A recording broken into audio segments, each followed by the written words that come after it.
Uh-oh.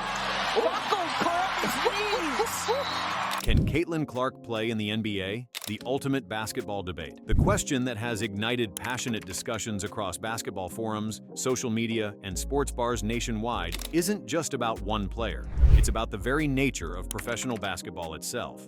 Can Caitlin Clark, the transcendent Iowa phenom turned WNBA sensation, compete in the National Basketball Association? The answer is far more complex and fascinating than you might think. Drop path behind. Could be the deepest shot we've seen Caitlin Clark make as a pro. The regulatory reality. Check before we dive into the athletic analysis, let's address the elephant in the room. The NBA has never explicitly prohibited women from playing. Unlike other professional sports leagues, there's no gender-specific rule barring female participation. This isn't just a technicality, it's a crucial legal distinction that keeps this conversation alive.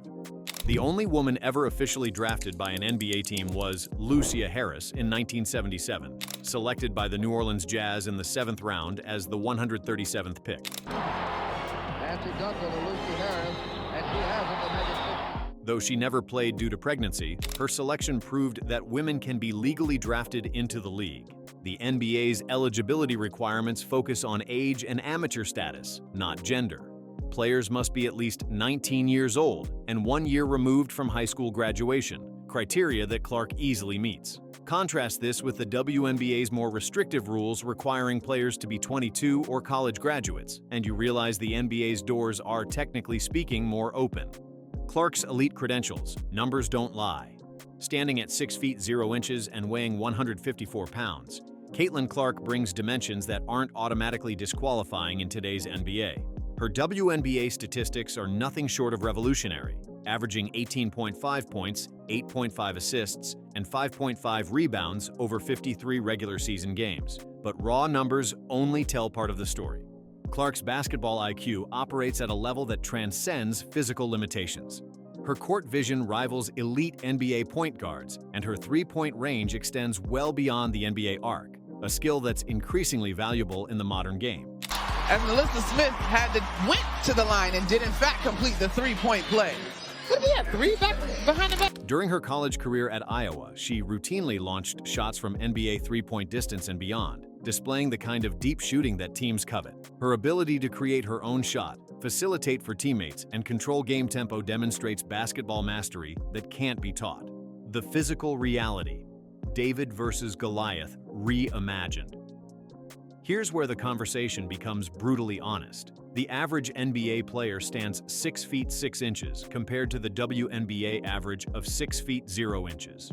More critically, the muscle mass, explosive power, and athletic ceiling differences are substantial. NBA players possess not just height advantages, but significantly greater upper body strength, vertical leap capabilities, and overall physicality that would present overwhelming challenges for any WNBA player. Consider this. Even the most dominant WNBA players struggle against smaller, quicker male college players in practice settings.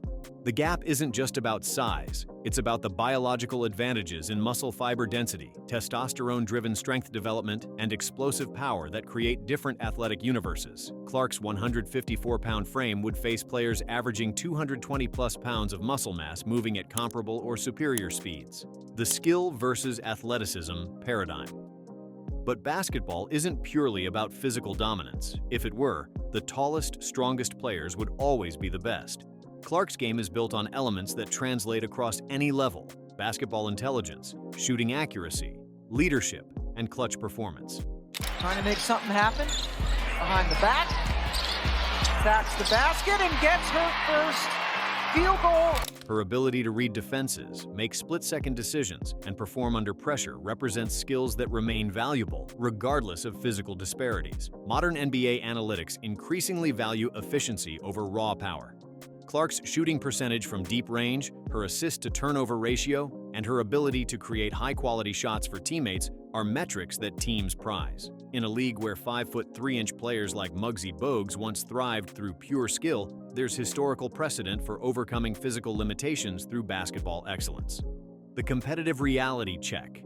Would Clark survive an 82-game NBA season? The honest answer is probably not as a regular rotation player, The speed, strength, and athleticism gaps would likely prove insurmountable over extended competition. However, could she contribute in specific situations? That's where the discussion becomes intriguing. Imagine Clark in limited minutes during specific game scenarios, late-game three-point situations, power play opportunities when trailing significantly, or as a pure shooter off the bench. Her mental toughness, proven through years of handling intense pressure and hostile crowds, suggests she wouldn't be intimidated by the moment. Her shooting range could provide value even if her overall impact remained limited. Breaking barriers, more than basketball. The real question isn't whether Clark could be an NBA All-Star, she couldn't, but whether she could be competitive enough to justify a roster spot. That was Clark. Now Clark looking to push, cross-court pass. Pull, back to Clark, she will launch and bury a three. NBA teams carry 15 players, with deep bench roles often filled by specialists who contribute in narrow circumstances. If Clark could shoot efficiently from three-point range and provide veteran leadership, she might find a niche similar to how aging veterans extend their careers through specialized skills. The marketing and cultural impact would be unprecedented. Clark's jersey would break sales records, games would draw massive television audiences, and her presence would fundamentally change conversations about gender in sports. The NBA, always savvy about business opportunities, would recognize the immense commercial value she'd bring. The precedent and the future. Lucia Harris's 1977 selection remains the only official precedent, but it occurred in a different basketball era.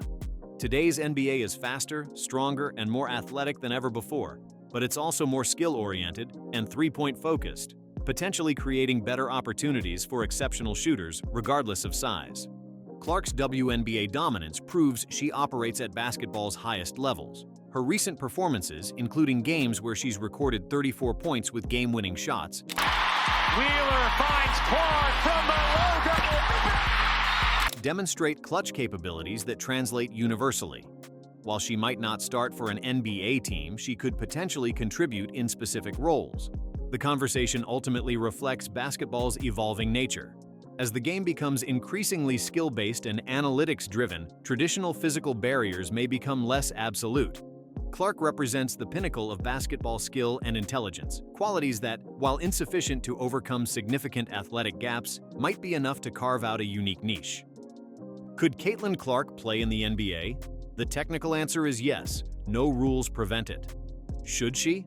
That's where basketball purists and progressives diverge. Would she succeed? Probably not as a regular contributor, but possibly as a specialized role player in specific circumstances. What's certain is that even having this conversation seriously demonstrates how extraordinary Clark's talents truly are, transcending traditional boundaries and forcing us to reconsider what's possible in professional basketball.